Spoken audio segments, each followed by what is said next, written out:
As jy gevra word om 'n getal af te rond, so sê nou maar hulle gee vir jou 1, 2, 3, 4, 5, 12.345 en hulle sê rond af na die naaste, kom ons sê 1000.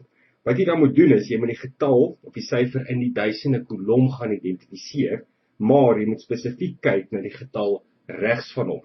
Daardie getal wat regs van hom is baie belangrik, want as hy groter is as 5, of gelyk aan 5, 5 of groter, dan gebeur iets met daardie getal. As hy kleiner is as 5, dan gebeur iets anderste met daardie getal. En dan gebeur ook iets met die getalle aan die linkerkant van daardie syfer, en dan gebeur ook iets met die getalle aan die regterkant van die syfer. Dis die tegniek. So jy moet weet hoe om daardie getal regs van die een waarheen jy moet afrond te interpreteer. Wat gebeur met al die getalle afhangende van die waarde van daardie spesifieke syfer?